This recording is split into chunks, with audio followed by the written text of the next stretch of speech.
Hello everyone, আজ তৈরি করব ঘরে থাকা মাছ দিয়ে চিতল মাছের সাথে রুই মাছের মুইঠা। কিভাবে তৈরি করলাম পুরো ভিডিওটা দেখার জন্য অনুরোধ রইল। এখানে জলের ভিতর হলুদ গুঁড়ো দিয়ে আমি ডুমো ডুমো করে আলু কেটে নিয়েছিলাম। আলু আর মাছটা সিদ্ধ করে নেব। মাছটা আমার এমনিতেই তাড়াতাড়ি সিদ্ধ হয়ে যাবে।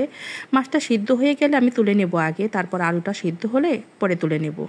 মাছগুলো এখন সুন্দর করে কাটা ছাড়িয়ে নেব যাতে একটা কাটাও না থাকে।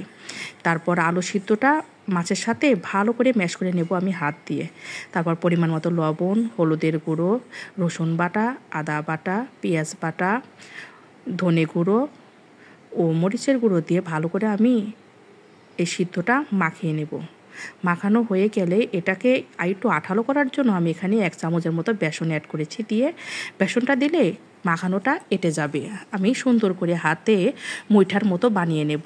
যদি 1 হাত দিয়ে না পারেন তাহলে 2 হাত দিয়ে চেষ্টা করবেন। আমি 2 হাত দিয়ে পরে বানিয়ে নিয়েছি, অনেকগুলোই মুইঠা হয়েছে। এবার আমি প্যানে সাদা তেল দিয়ে মুইঠাগুলো আমি প্রায় তেলটা ভালোই পরিমাণে দিয়েছি, সুন্দর লাল করে ভেজে নেব। আপনারা এটা দিয়ে তরকারি করতে পারেন, আবার এমনিতে যদি খেতে চাই কোনো কেউ তাহলে এভাবে দিতে পারেন। দেখুন লাল সুন্দর কালার চলে আসছে। এটা এমনিতে সস দিয়ে খেতে খুব দারুণ লাগবে, মানে ফিশ ফ্রাই এক কথা বলতে হলে। আমার ফিশ ফ্রাইটা হয়ে গেছে, এখন আমি এটা দিয়েই রান্না করব। এখন এখানে আমি আলু অ্যাড করেছি। আলুগুলো ছোট ছোট ডুমো ডুমো করে কেটে নিয়েছি। আলুগুলো একটু লাল করে ভেজে নেব। আলুটা ভেজে নিলে আলুটা খেতেও ভালো লাগে এবং আলুটা সুন্দর একটা কালার আসে। তারপর আলু ভাজার পর আমি প্যানে তেজপাতা, শুকনো মরিচ আর জিরা ফোড়ন দিয়ে পেঁয়াজ বাটা দিয়ে একটু ভাজা ভাজা করে নেব।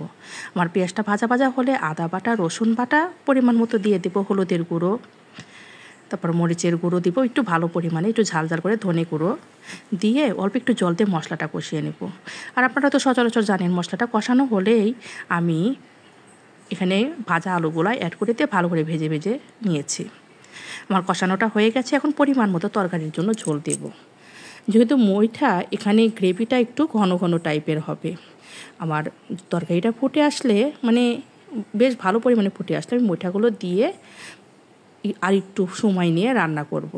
এটা বেশি ঘাটবে না, তাহলে মুইঠাগুলো ভেঙে যেতে পারে। আমি রান্নার শেষ পর্যায়ে গরম মশলা বাটা দিলাম আর নামানোর আগ দিয়ে ঘি দিয়ে আর একটু জাল দিয়ে নামিয়ে ফেলবে। তৈরি হয়ে গেল আমাদের রুই মাছের মুইঠা, একদম চিতল মাছের মতো পারফেক্ট স্বাদে। ভিডিওটা যদি ভালো লাগে অবশ্যই লাইক, কমেন্ট, শেয়ার করবেন।